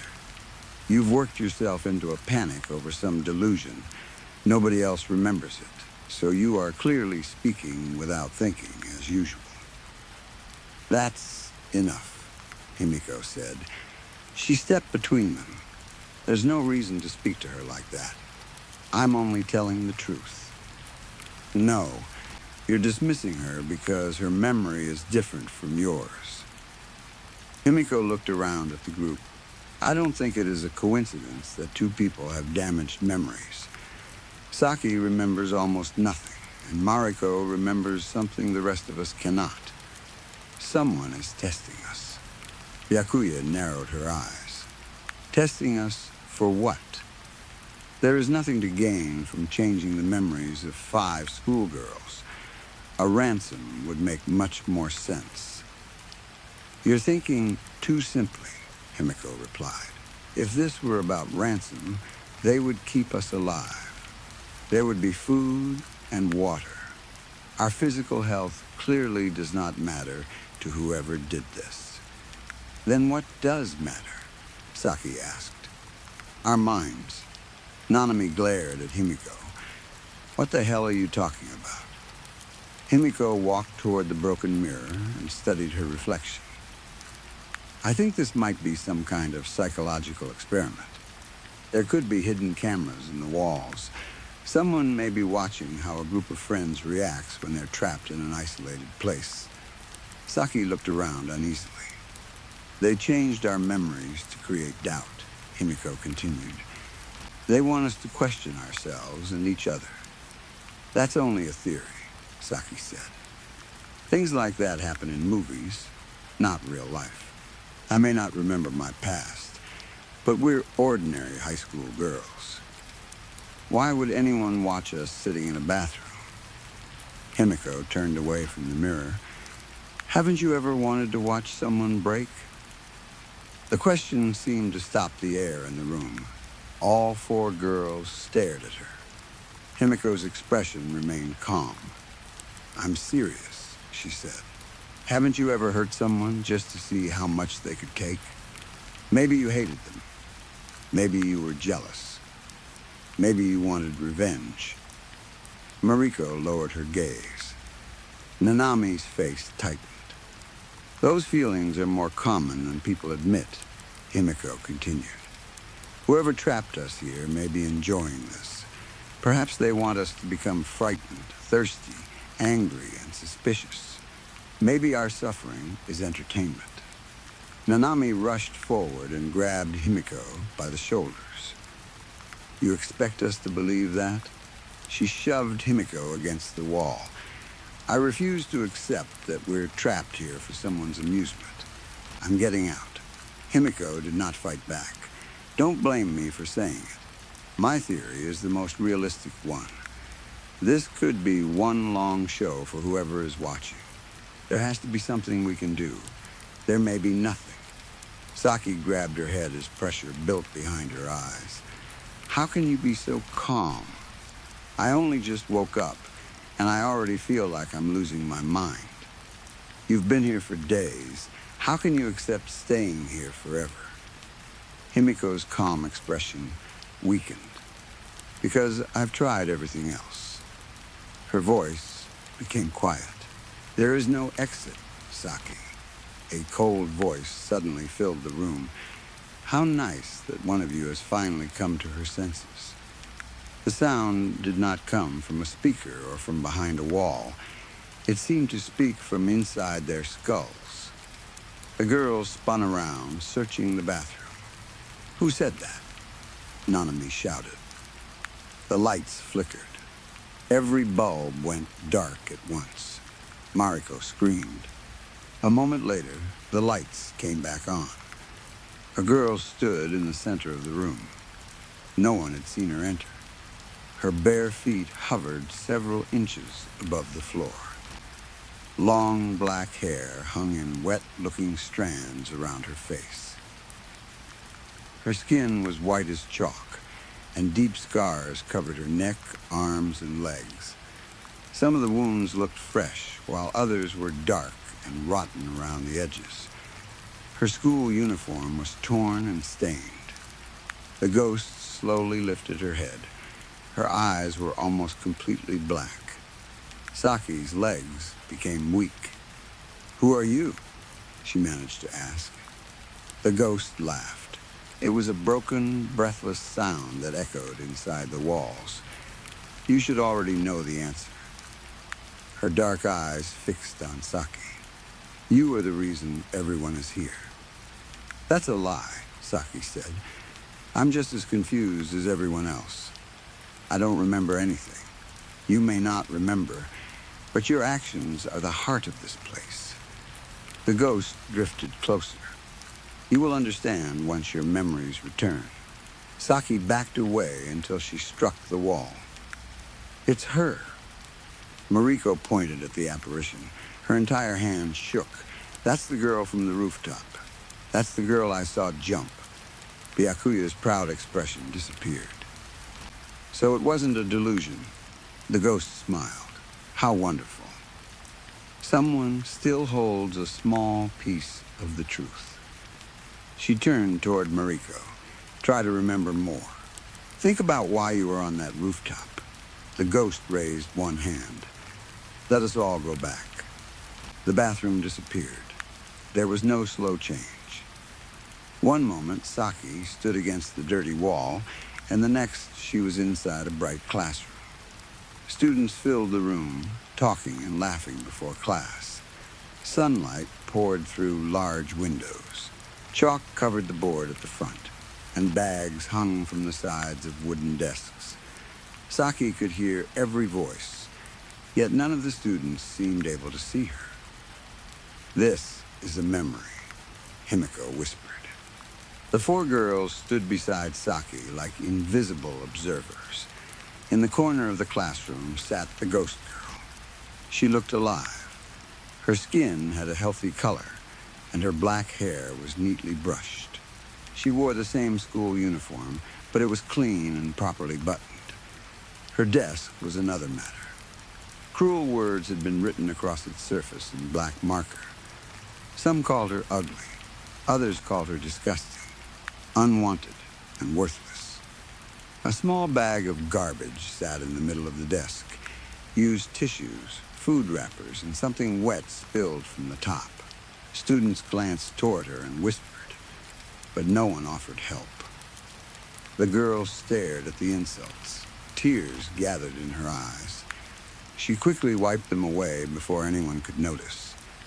Something in Saki's chest tightened. The classroom door opened. Another version of Saki entered. This Saki looked confident and angry.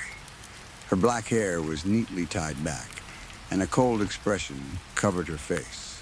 She walked straight toward the girl in the corner. The students became quieter. "Where is your payment, Sakuya?" Saki asked. "Even a lowlife like you has to pay her taxes."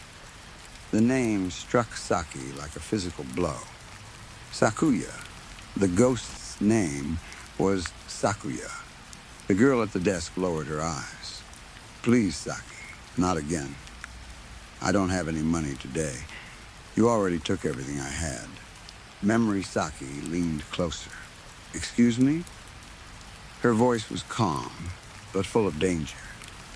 "I don't have time for your pathetic excuses. Don't say I took everything from you when that is exactly what you did to me. I didn't take anything. We can settle this on the rooftop if you don't want me to embarrass you in front of everyone." Saki placed 2 fingers beneath Sakuya's chin and forced her to look up. The difference between their faces was horrible. Saki's eyes were hard and cruel. Sakuya's eyes shook with fear. The classroom students watched in silence. No one tried to stop it. Sakuya slowly stood. She followed Saki out of the room. The scene shifted. They were now on the school rooftop. Cold wind swept across the open space. A rusted fence surrounded the roof, and parts of it leaned outward from years of neglect. Saki dragged Sakia toward the fence by her hair. She slammed her against it. The old metal shook. "Stop pretending to be the victim," Saki shouted. "You have everything I've ever wanted." Sakia covered her head with her arms. "Saki, please. Mom doesn't care about me. That's why she made me live with Dad after the divorce." Saki's voice broke with anger. "You get to live in that warm house with her while I'm trapped with that disgusting man." Sakuya looked up. "You know it wasn't that simple. Does Mom ever look at you like you're a problem? Does she act as though she wishes you had never been born? No. I bet she never leaves you alone with someone who stares at you like a piece of meat." Sakuya's face changed. For a second, she looked horrified. Saki pushed her harder into the fence. "You have everything. A safe home. A mother who wants you. A bedroom where you can sleep without locking the door." Tears filled Saki's eyes, but her anger remained stronger. "The least you can do is give me your money and stop complaining. You have it wrong," Sakia pleaded. "Mom loves you just as much as she loves me. She wanted both of us to stay with her. Then why didn't she fight harder?" "She did. You don't know everything that happened. Don't lie to me. I'm not lying. She would let you live with us if she could. She never wanted to separate us." "Shut up." Saki pinned Sakuya against the fence again. The metal groaned under her weight. "If she loved me, she would have found a way. Even Dad knows I'm unwanted. I can see it every time he looks at me." Saki struck her sister across the face. The force sent Sakuya stumbling sideways. For the first time, something changed in Sakuya. Fear became anger. She clenched both hands and punched Saki in the ribs. "Learn to listen to people." Sakuya shouted. "Not everyone is against you." Saki stared at her in shock. "We all love you," Sakuya continued. "You would understand that if you gave us a chance." Saki shoved her. Sakuya shoved back. Within seconds, the sisters were fighting. They punched, scratched, and pulled at each other's hair. Years of pain and resentment exploded between them. Their shoes slipped against the concrete as they crashed into desks, walls, and one another. Neither noticed how close they were moving toward the damaged fence. Saki swung one final punch. Sakuya grabbed her arm. Both girls lost their balance and slammed into the rusted metal. The fence broke. There was a terrible snapping sound as the supports tore free from the roof. For one brief moment, the sisters hung at the edge. Saki stared into Sakuya's eyes. The anger had vanished from both of them. Only fear remained. Then they fell. The final thing Saki saw was the regret on her sister's face. The world changed again. Saki returned to the bathroom with a gasp. She dropped to her knees. The other girls were gone. Only Sakuya remained. The ghost floated silently before her. Memories poured into Saki's mind with brutal force. She remembered the divorce. She remembered begging her mother not to leave. She remembered being sent to live with her father, while Sakuya remained in the family home. She remembered nights when she pushed a chair beneath her bedroom door because she was afraid he might enter. She remembered blaming Sakuya for being safe. She remembered stealing her lunch money, ruining her schoolwork, spreading rumors, and turning other students against her. Sakuya had tried to help. She had secretly given Saki food, money, and clothes. She had asked their mother to fight for custody again. She had defended Saki when teachers complained about her behavior. Saki had answered kindness with cruelty. Himiko? Saki cried. Her voice echoed around the bathroom. Byakuya? Nanami? Mariko? No one answered. Where did everyone go? Sakia tilted her head. There is no point calling for them. What did you do? Your delusions cannot save you anymore. Saki looked around in confusion. Delusions? You created them. No, they were here. I spoke to them. They were pieces of your mind. Familiar faces shaped from old memories. You needed them because you could not face the truth alone. Saki shook her head. That isn't possible. My hatred kept me from moving on after we died, Sakia said. It changed me into an onryo, a spirit held together by rage and pain. The lights dimmed around her. With that hatred came certain gifts. Saki crawled backward. This is not the first time you have woken in this room. A deep fear opened inside Saki. What do you mean? You have remembered before. No, you have begged before. Stop. You have apologized before. Saki covered her ears. I said stop. And every time the pain becomes too much, your mind breaks. You forget everything and create new companions to guide you back to the truth. Sakia drifted closer. Then we begin again. Saki began to cry. I was hurting. I didn't understand what I was doing. I tried to understand you, Sakia said. I tried to love you. I know. You punished me for having a life you wanted. I'm sorry. You made every day at school a nightmare. I'm sorry. You made me believe my own sister hated me. Saki pressed her forehead against the wet floor. I didn't hate you. I hated myself. Sakuya's expression remained empty. You wanted to live inside your pain. You wanted everyone else to suffer because you were suffering. The bathroom lights went out one by one. Now you have exactly what you wanted. Sakia, please, you can stay here with your pain forever. The last light above them began to flicker. I don't want to be alone. You made sure I died alone. We died together.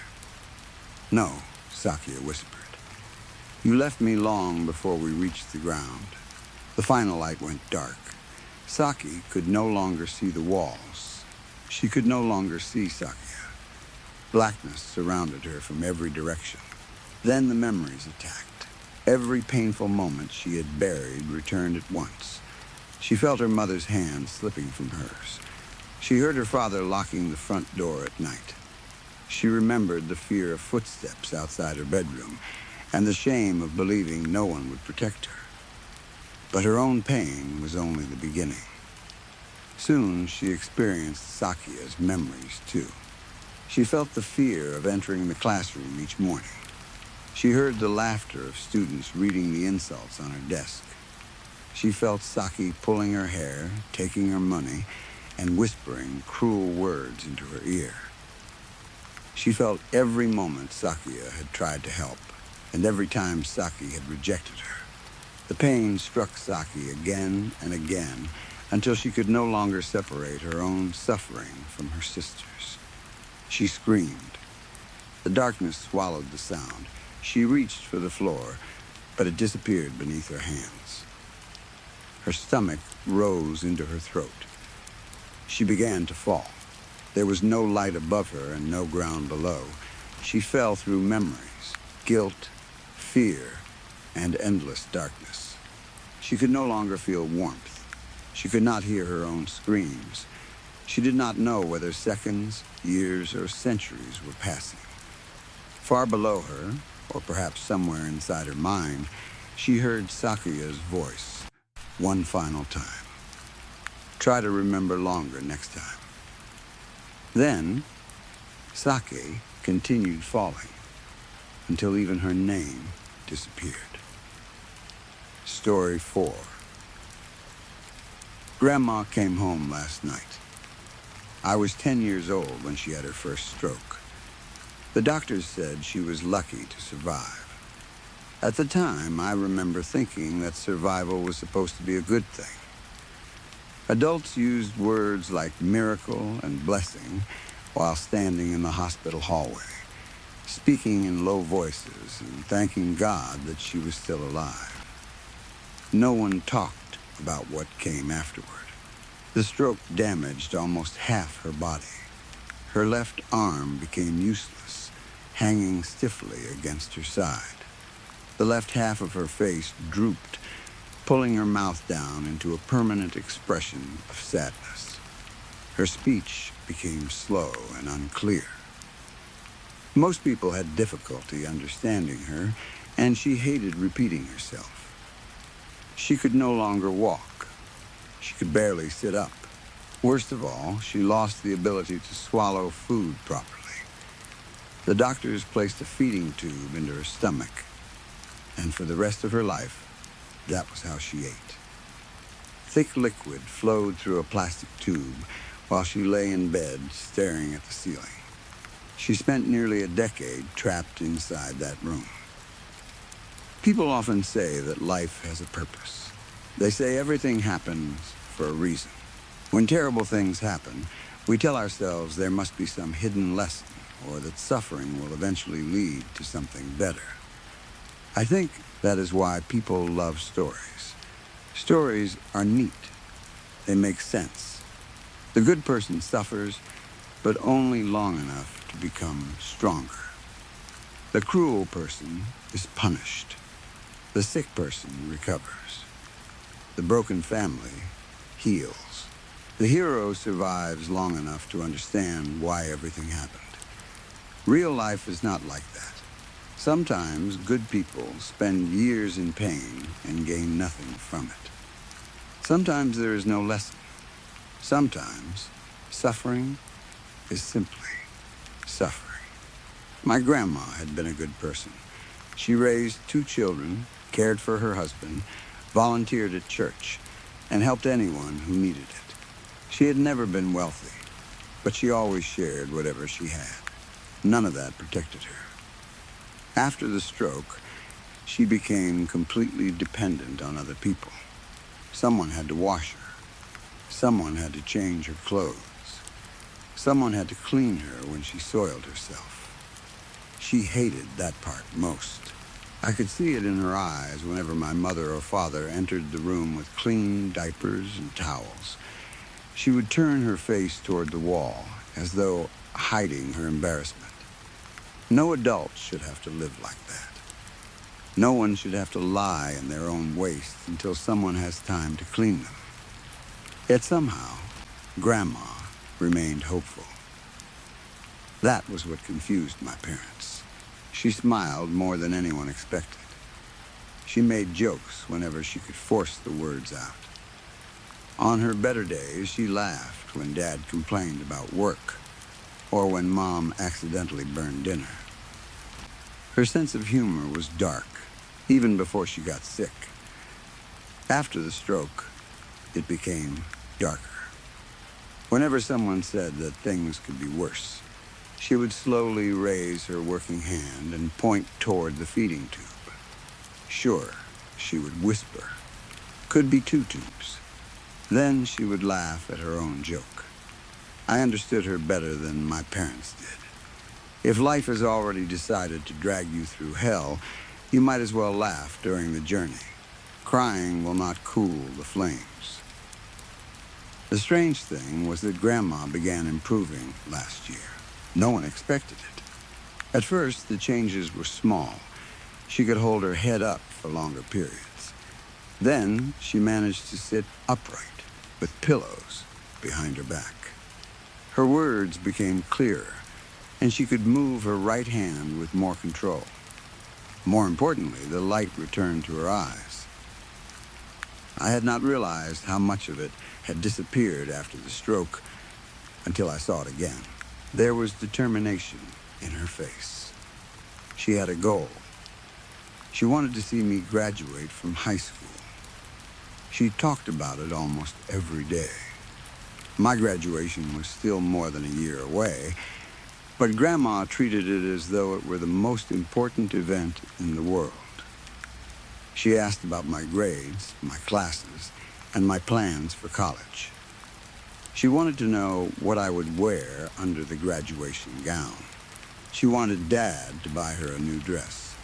She even asked Mom to find a wheelchair that would be comfortable enough for the ceremony. I began to believe that her health was improving because of me. Maybe that sounds foolish, but there were days when it seemed as though she was forcing her body to heal through pure willpower. She had spent years barely able to lift her head, but now she practiced sitting up for hours. She squeezed a rubber ball in her right hand to rebuild her strength. She tried moving her legs even though the left one had not responded since the stroke. "I'll be there," she told me. Her voice was still weak, but the words were clear. "Even if your father has to carry me." Grandma had lived with us since the stroke. Grandpa died from a heart attack when I was a baby, and there was no one else who could care for her.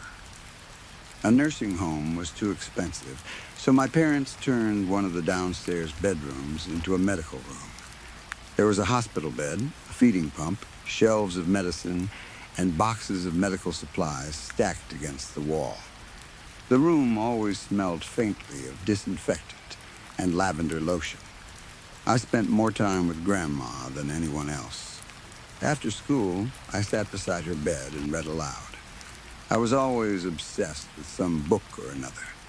When I was younger, it was fantasy stories filled with dragons and magic.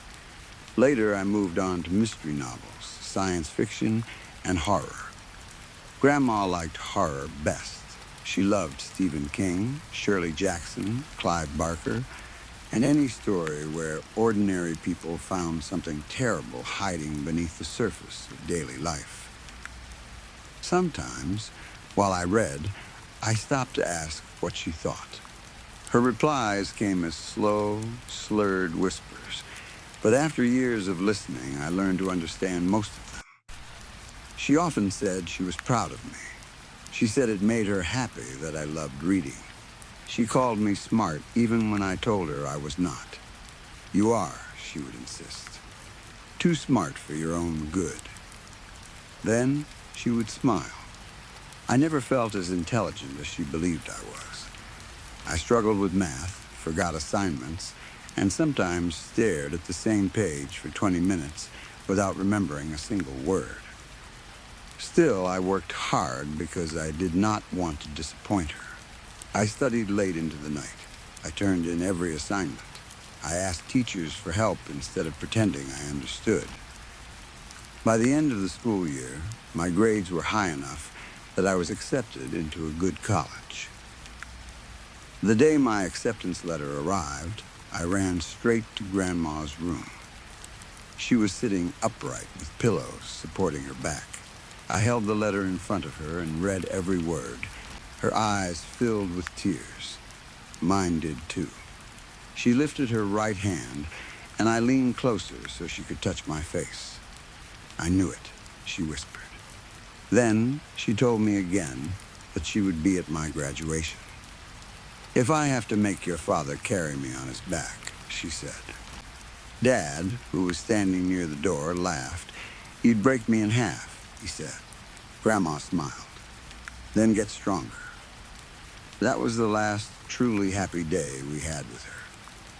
I think the effort she put into improving became too much for her body. Maybe she pushed herself too hard. Maybe the second stroke would have happened no matter what she did. There's no way to know. It happened early one morning. Mom found her lying strangely in bed. Her eyes were open, but she was not responding.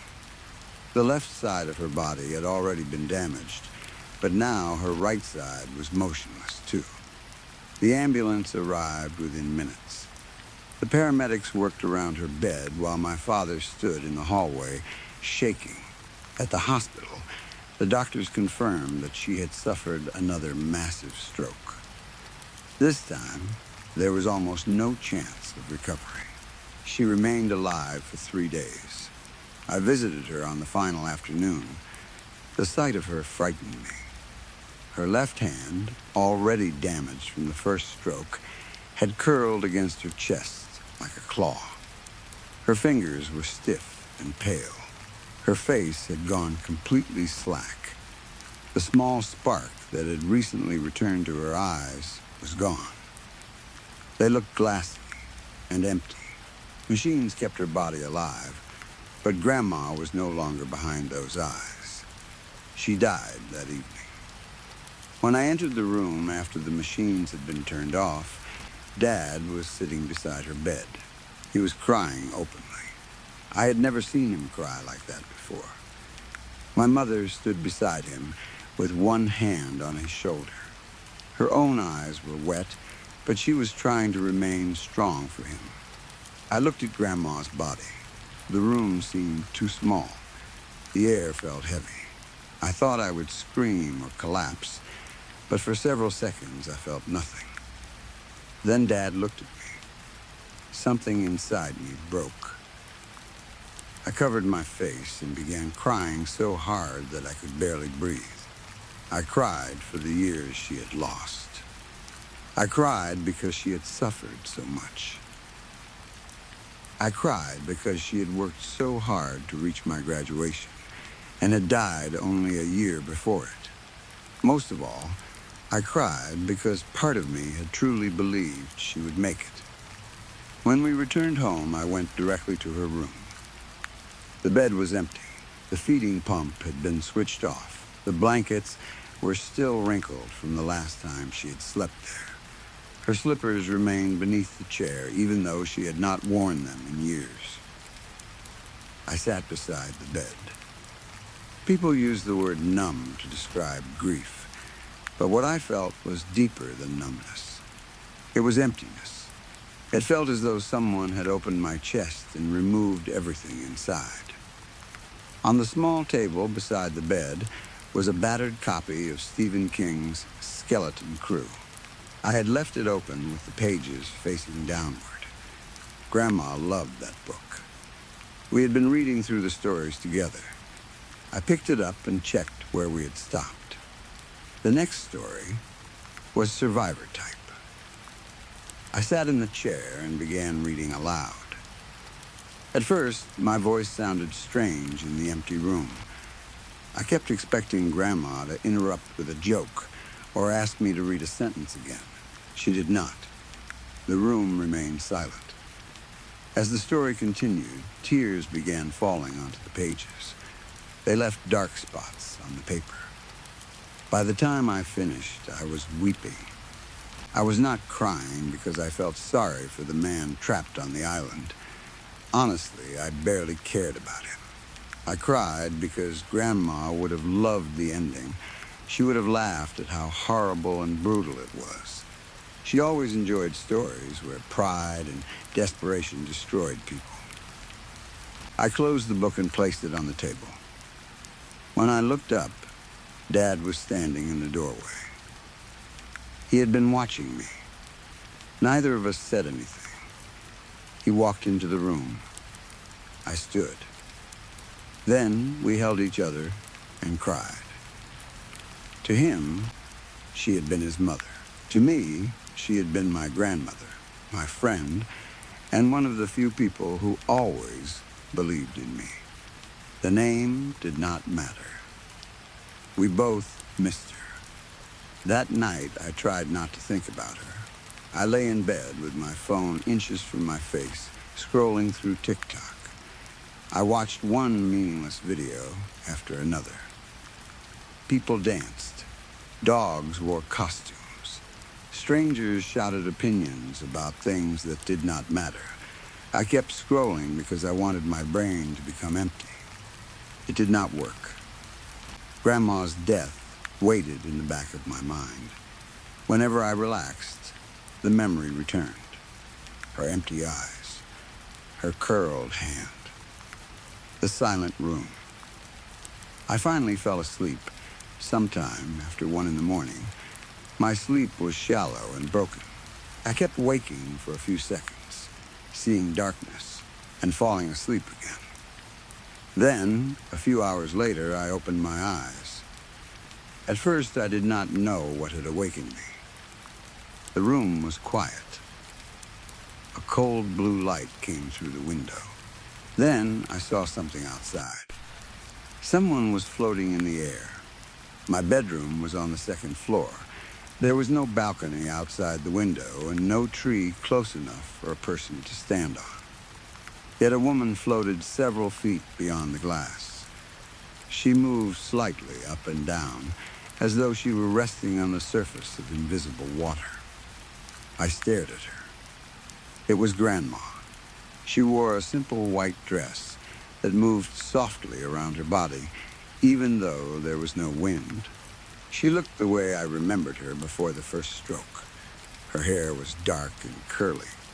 Her face was smooth. Both sides of her mouth lifted when she smiled.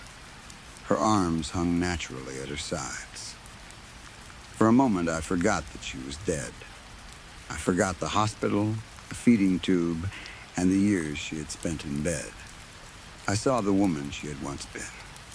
She looked beautiful. Tears filled my eyes. Grandma moved forward. She passed through the window without breaking the glass. Her body crossed the wall as though it were made of mist. Then she lowered gently to the floor. Her bare feet touched the carpet. For the first time in nearly 10 years, I saw my grandmother standing. She took one step toward me, then another. She moved with a soft, effortless grace. There was no weakness in her legs and no pain in her face. I sat up in bed. My hands were shaking. I wanted to speak, but emotion closed my throat. Grandma smiled and came closer. I held out my hand. She reached for it. When our fingers touched, she felt warm. Her skin was soft, but strangely loose, almost like wet silk moving beneath my fingertips. It did not frighten me. Nothing could have frightened me in that moment. I held her hand tightly. She did not speak.